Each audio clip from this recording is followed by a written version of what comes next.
everyone, and welcome to the Community Policy Forum podcast. Community Policy Forum is an independent think tank promoting evidence-based and community-centred approaches to policymaking surrounding the structural inequalities that face Muslim communities in the UK. An issue that is very close to the hearts of many Muslims in the UK is addressing the oppression and suffering of numerous Muslim populations around the world, including the Uyghur Muslims in China. 1 year ago, for the first time in history, the UK Parliament passed a motion to recognise a genocide whilst it was in progress. I am delighted to be here with two friends and sources of inspiration for me, Nuz and Rahima, who led our broad campaign to get this motion passed. Nusrat Ghani is the Conservative MP for Wealden and is a member of the Business Select Committee who put together the report on Uyghur business supply chains. Nuz is also a rapporteur on the NATO Science and Tech Committee.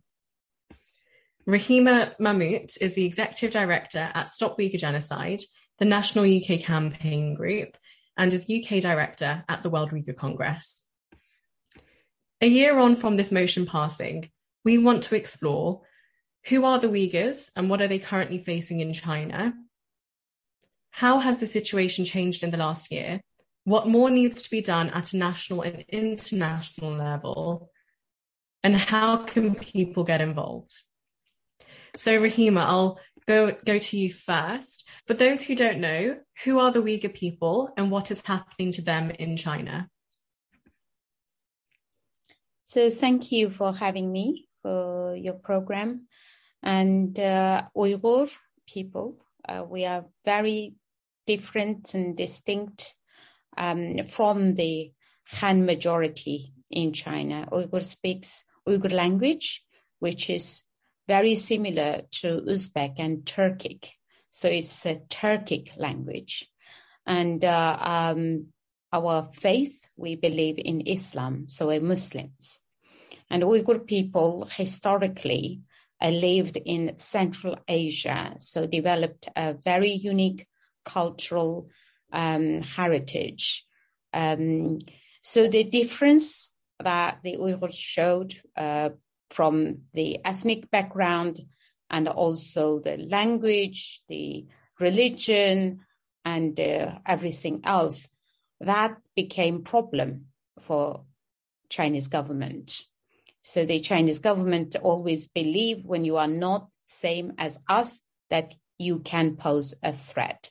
So that is the problems. Also, because the area where we call it East Turkestan, or China called Xinjiang, which is new frontier or new territory, especially since Chinese Communist Party occupied in 1949,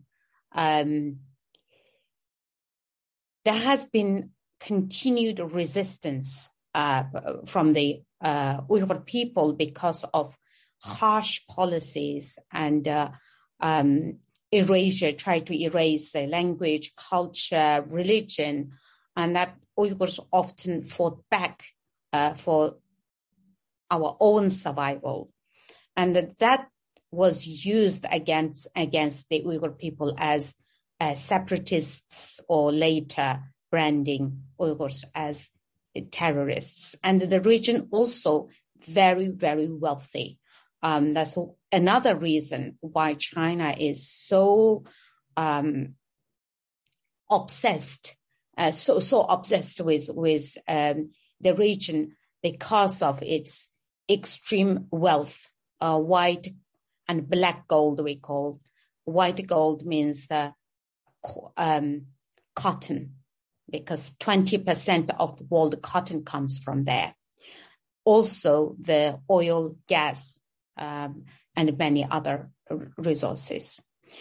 So the persecution of Uyghur people is not new. As I mentioned, since 1949, the invasion of the Chinese Communist parties after they took over, the disasters never stopped. One massacre after another, especially during the Cultural Revolution. Then we had about 10 years brief freedom. Then from early 90s, Abadan massacre, Gulja massacre, Urumqi massacre, and many massacres happened. But since 2016, the Chinese Communist government committing genocide. So from the human rights abuses, crackdown on Uyghur dissidents, and to now a genocide is happening. So mass surveillance, network of surveillance camera, facial recognition technology, checkpoints, and police stations has been erected in the region. The Chinese government have built an infrastructure of in-person surveillance. CCP officials visit and stay in Uyghur homes. Male officials even share the same bed as Uyghur women whose husbands are in camps. And the Chinese government has rolled out a program of mass sterilizations and forced abortions designed to biologically engineer away future generations of Uyghurs. Adrian Zenz found that these policies could reduce the Uyghur population by up to a third over the next 20 years, preventing up to 4.5 million new lives intended. So 4.5 million new lives. The Uyghur Tribunal found that these birth prevention measures were intended to destroy the Uyghur community and as such constituted genocide. Cultural erasure is widespread. Our language is censored. Many of our sacred cultural practices have been banned. Thousands of our mosques have been bulldozed. Researchers estimated that 16,000 mosques have been partially or completely destroyed since 2017, and some of the most historic mosques have been turned into bars or public toilets. And children are taken from their parents and placed in state-run orphanages where they face indoctrination, are taught to speak only in Chinese, and are fed pork. Over 2 million Uyghurs and other Turkic groups have been detained in concentration camps. And testimonies from the escaped camp survivors, they described the indoctrination, food and sleep deprivation, the injection of unknown substances, routine torture, systematic sexual violence, and even organ harvesting. Thank you, Rahima, for sharing that with us. And over to you, Nuz. You've been championing this cause in Parliament alongside some of your brilliant colleagues. What inspired you to start speaking out about the Uyghur genocide? I don't know how anybody couldn't speak out after listening to the testimony of Rahima just then. I don't think there's any other place on earth where women are targeted in such mass numbers. I think it's hard for people to comprehend that so many Uyghur men and women are being abused at any one time, including children. And because the numbers are so hard, I think that's why China's Communist Party gets away with it, because it's hard to accept that so many people are being violated at any one point by a state actor. I've been a member of Parliament since 2015. I was aware of the evidence-led work that was focusing on Uyghur slave labour, mostly around the cotton picking, but also on organ harvesting. And then for a few years I was a minister and I was away from the cause. So when I came back, the work that Rahima had done and everybody else in the Uyghur Congress was substantial, but it felt as though we hadn't got anywhere politically. So I just wanted to pick this up and find the right opportunities to try, one, to expose what was going on, and B, somehow make sure that somebody somewhere was being penalised. And even if we couldn't, penalise the Chinese Communist Party, it's everybody else exploiting slave labour. So that was the reason why I got involved. Rahima, bless her, made herself available to educate me on so many of the issues for me to fully understand the depths of the abuse taking place. But also, fundamentally, what matters to, I think, people listening to the podcast is that, we're dealing with businesses who are complicit in the genocide of the Uyghur by using the Uyghur slave labour, by not kite marking the work or the products that they're selling, on our shelves, and then by declaring to customers and to national governments in the West that their supply chains are slave labour free. That is one. The second, Jer, is I'm a member of Parliament, and I sometimes reflect, how would I have conducted myself if I was a member of Parliament in the 30s and 40s? We've had a determination by a QC who was involved in overseeing the determination of genocide for Bosnia. And I hope that I would have the confidence and the support to have exposed what was happening if we knew to the Jewish community in the 30s and 40s. And this is no different. The overriding mission of the Chinese Communist Party is to eradicate the Uyghur people. And the final tenet of genocide is the absolute destruction of a group of people from the face of the earth. And if people can't bring themselves to understand what is going on, they have to accept the data. Rahim has already mentioned the forced sterilization. One of the tenets of genocide is stopping a group of people by continuing. And by the forced sterilizations, the Chinese Communist Party is succeeding in reducing birth rates. We've also talked about the removal of children from their families and putting them into orphanages. And I find that the most barbaric, to destroy the link between parent and child, to destroy a child's link to its culture, its heritage, its language and its faith. I can't think of anything far more barbaric than that. And then, Jay, the world's moved on. We now have Me Too and Black Lives Matter. But we know what, we can actually put our resources together and tackle modern, real-time slavery, and that is what's being imposed on the Uyghur people. As I said earlier, there is no place on earth where more women at any one time are being abused, and that is the Uyghur women.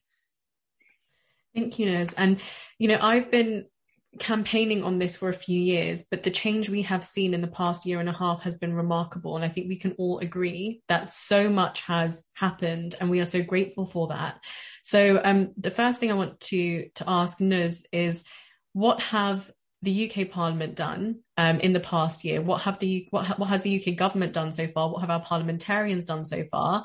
And then Rahima, I'd like to ask you after, how do you think the response has changed, and what does that mean for your people, seeing how much progress has been made? So Nuz, I'll go to you first. So I'm going to sort of mess up sort of the chronology of this, but just last week we had quite a tremendous move within a government department when the Department for Health accepted an amendment that us sanctioned MPs working with Rahima and her team were able to impose on the Department of Health. It was a bill about procurement, and the Department of Health had already stated it didn't have slave labour in its supply chains, but we were able to highlight actually there were links back to Uyghur slave labour, everything from PPE to other bits of items that the National Health Service uses.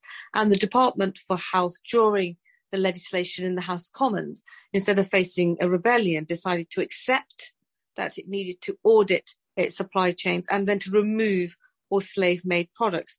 And this is not just a fantastic response for Rahima and the Uyghur community that is campaigning hard. It's going to be a fantastic response for everyone that's bonded into slave labour, to be honest. And we may not get close enough to helping the Uyghur people because China makes that incredibly hard. But for many, many people, this will have a really positive impact. And Jay, what that will mean is that other government departments now will be under pressure in cleaning up the supply chains. So that's a good thing, but we obviously have to work harder and faster. I also led the determination of genocide within Parliament. We're always waiting for the United Nations to investigate and determine genocide. It never does it in real time. And also, China and Russia have a veto on all the UN agencies. And in the UK, Parliament is the highest court of the land. So I presented the evidence to my colleagues, and they unanimously agreed that genocide is taking place. If that isn't good enough for the naysayers, Sir Geoffrey Nice QC held a tribunal where the most amount of evidence was presented, and the tribunal was able to determine that beyond any doubt that genocide is taking place, which then puts pressure on businesses, which is what we're trying to do, Jay, try and get business to move out and ensure they're not involved in the exploitation of Uyghur people. Because we were sanctioned as a group, and because we have made so much noise and changed people's perception of what China is doing, we've been able to set up a network internationally. So when I put together a select committee report to try and get businesses to clean Uyghur slave labour from the supply chains and get government to penalise them, unfortunately, my government didn't accept my recommendations. However, I was able to work with colleagues around the world, and in particular in America, they've now got a Uyghur slave labour act, and they're also going to be banning imports in from Xinjiang as well. We've had several other parliaments declare genocide also against the Uyghur people. So even though I haven't been able to deliver what I would like to have delivered for Rahima and her family, I hope what I can do is, by constantly exposing what China is doing, is make China realise that when they attack the Uyghur people and Uyghur activists and Uyghur survivors like Rahima, that they're going to have to deal with us as well, Jaya. And I think previously people like Rahima and others were so isolated and so exhausted that it was a very lonely time and also dangerous. I have no family in Xinjiang. Rahima does. Everything she does, it puts her family at risk. And I'm hoping more than anything, we've been able to give them some cover, some credibility, and just be their voice at the positions of authority that we have. Thank you, Niz. And Rahima, how does that make you feel as not just a Uyghur activist, but somebody who has family who has been affected by the increasing persecution against Uyghur people? And what more would you like to see the UK government, but also the international community do to help your people? You're muted, Rahima. Yeah. So thank you, Niz, for all your support, and I can't thank you enough. And Jaya as well, you've been the really, really great allies for Uyghur cause and many other people. And like said, I was almost fighting alone. For the past few years, I feel I have a lot of support from civil society, other organizations, Tibet, Hong Kong, and especially the parliamentarians like Nus Ghani, Ian Duncan Smith, and many other MPs. And that really made a huge difference to our campaign. So we have been campaigning years for the UK government to take meaningful action against the Chinese government's genocide of my people. Apart from the Magnitsky sanctions that came after our campaign on the genocide amendment to the trade bill last year, we have seen very little concrete action. So this recent amendment is the most significant piece of UK legislation addressing the Uyghur crisis so far. So once the bill comes into law, the Chinese government will no longer be rewarded with this trade, which is a huge, amount of money, millions of pounds contracts to Uyghur slave-made healthcare products they have done through the COVID-19 pandemic. So this amendment itself, I think it's really, really significant for our community, and which paves the way for more wider-reaching legislation combating Uyghur forced labor in the UK supply chains. And for the Uyghur community in this country, we feel that as though some justice is being served, and that finally the UK government is listening to our calls for accountability and change. That's thanks to people like, parliamentarians like Nus, Ian Duncan Smith, and many other allies. So a huge work ahead of, when you compare the scale of what is happening, and then compare the actions so far the government's taken around the world, still very little when you compare it, very little. But we celebrate every little success because we achieve those little success with so much hard work. So I feel very, very happy, especially this week, that we achieved something really great for our people. Yeah, can I interrupt there?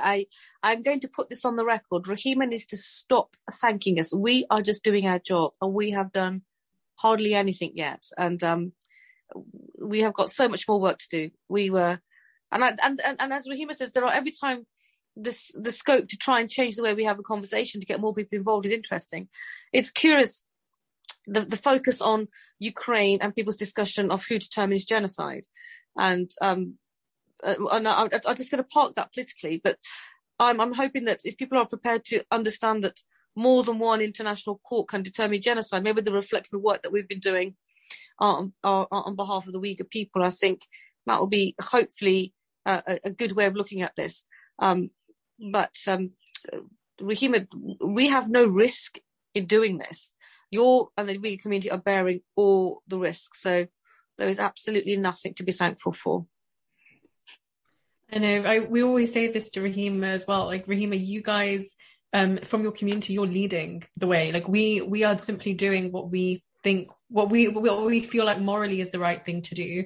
And we are so grateful to you, but also to parliamentarians like Nuz. You know, from a civil society background, we have felt like we haven't had the support that we needed from parliamentarians, and especially those who are in the governing party. So for you and Sir Ian and Tim and all of the members specifically in the Conservative Party who have led this, we're so grateful to you for listening to us. And this actually leads really nicely on to my next question. For people who want to get involved and who want to do more, Nuz, what do you think the best thing that they can do in conversations with their MP, their local MP, what do you think they can be doing to help raise this issue? I mean, what do you recommend they email? Do you recommend they ring? Are there initiatives you think that they can get involved in? So look, I think the question to have with anyone that's in a position of authority, whether it's your local council, your member of parliament, or any business or brand that you quite like, is saying, are you for or against genocide? You know, if they're a normal human being, they'll say they're against genocide. And then you say, well, look, these are the steps that you can take. I would urge anyone that's listening to the podcast to be emailing their member of parliament, asking why they didn't vote for the genocide amendment in the Trade Bill last time, if they're going to be supporting any piece of legislation to ensure that genocide, that we do everything we can to prevent the ongoing genocide of the Uyghur people. And also, they have every right to say that I'm a voter, a citizen, or I could be a voter one day, but I'm definitely a citizen. And I don't want to be complicit in this genocide. I don't want to be buying products knowing that you're not knowing they're made in Xinjiang. So either clean up the supply chains or mark those products so we know where they are made from.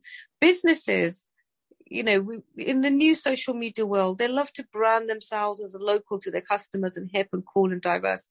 There are a number of businesses, Jer, that we know are over in Xinjiang, and they shouldn't be. They can go somewhere else. They don't need to use slave labor. And we should be putting pressure on them to say, mark your products, exploitation of Uyghur slave labor, or go somewhere else. So there's lots that people can do. I know the subject is quite heavy, and the cases are horrible to hear. But until we prevent this, we're just going to have more and more cases. And what's remarkable is that when you meet the survivors of Uyghur genocide, they are, you want to spend time with them. You're not going to feel uncomfortable listening to their stories. I mean, I never feel uncomfortable or tired of listening to what Rahima has to say, and I've met other phenomenal women. So don't feel uncomfortable. Don't think you're going to get anything wrong. You obviously want to help us stop the ongoing genocide of the Uyghur people. Email, write a letter, insist on a surgery appointment, check how your elected representatives vote. If your business is one that we've highlighted in our Business Select Committee report, or the Hope Not Hate report, or any of the reports that your organisation has done, write to those firms, expose them. When they're putting out their jazzy adverts on all the social media platforms, ping a little, email back or a social media message back and say, well, why are you in Xinjiang? Use the power that you have. And we have the freedom in this country to expose some of this. Rahima's family doesn't. No, thank you for that, Nuz. And I definitely completely, not just agree with everything you've said, but want to emphasize to those listening to this who feel like, what difference can one person make? We saw in last year's campaign and this year's campaign as well, with both the amendments, a small group of there was 6 or 7 of us who were initially organizing, working and connecting with, tens and tens of people across the country, which may seem like a small number, but look at the change that we helped create, right? Everyone has a part to play. And I will never, ever say to somebody, you're too insignificant to make a change. Each of us are like a puzzle piece, and we all have to fit in and do our bit. And we have seen in this Uyghur campaign how what each of us do individually can make a difference, and it will make a difference. Each time we don't do something, we're not doing anything to stop the genocide from happening, but each time we do something, we're making progress, we're getting there. And Rahima, I would like to ask you to share with those listening, how can they get more involved with the campaign? What can they do to support your people? How can they support Stop Uyghur Genocide, World Uyghur Congress? And also, where can they learn more about the Uyghur people and your beautiful culture? Because, we don't just want to think of genocide when we think of the Uyghurs. We want to think about all of your incredible talents and history and everything you bring as well. So how can people get involved with all of that? Thank you, Jaya. Well, as you said, everyone has a role to play. We all have different kind of ability at doing different things. So as long as you have will, you have the will, then I think you can definitely do something about it. But I totally agree with Nusrat Ghani earlier. She mentioned about these slave labor products. I would ask people to boycott brands implicated in Uyghur forced labor. Also, if people feel that they don't know how to really identify, and if you can boycott goods from China. Because in the end, it is the Chinese Communist government that committing this genocide. And therefore, people have the power to fight back. And that is the least you can do. If you can buy things elsewhere, you should boycott completely. And also like surveillance products as well. Mass surveillance products. Huawei, for example, the phones are still, you can see when you visit any phone shops. So boycott those phones. And also products like Hans, Dahua, Hikvision, Uniqlo. I can list many more. So if you have will, you will find a way to stop buying. And consumer power is very, very powerful. And right to the elected representatives. So this is another important part of our campaign. So follow our campaign, especially Stop Uyghur Genocide campaign. You follow us on Twitter, follow me on Twitter and Facebook and Instagram, and you will be up to date with everything that we are doing. We have various different campaigns and the new campaigns. So you keep up to date with the information and retweet, influence your own friends and families and people to support the campaign by writing to your representatives, and also join us on protests. Again, if you follow Stop Uyghur Genocide and also Twitter, World Uyghur Congress, we always have, we always advertise our protests on Facebook, on Twitter, and also we have some other individuals been doing protests, like Khalid, for example, who's protesting outside Apple stores, Zara, and various. So you also join our network. Once you join our network, you will know what other people are doing, so you can join if you think you have time. Also, if you are at university, become an ambassador with our student branch, Students for Uyghurs, and you can find them on Twitter as well. And if you are a healthcare worker, join our campaign group on the medical abuses in the Uyghur region, and you can register on our website. And finally, donate.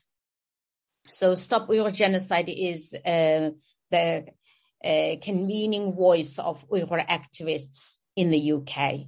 But we are a small organization of 3 paid staff and up against one of the most powerful regimes in the world. And we need resources. So if you can, please donate to our campaign via our website. So all this can make a huge difference. You know, Uyghur culture, as I said, is very unique. We have beautiful music, poetry, and you can actually find a lot of information by just Googling. And also, I am a singer. I have my own music group called SOS Silk Road Collective. You can find us on YouTube. And the Tarim Network is youth group network where you can find a lot of information about the Uyghur culture, poetry, and events that organized by young people, including Uyghur course if you want to learn Uyghur language. So follow all these. There are many brilliant organizations, in exile, like Tarim. So yeah, come to the events. For example, my next concert will be on the 23rd of May in City University.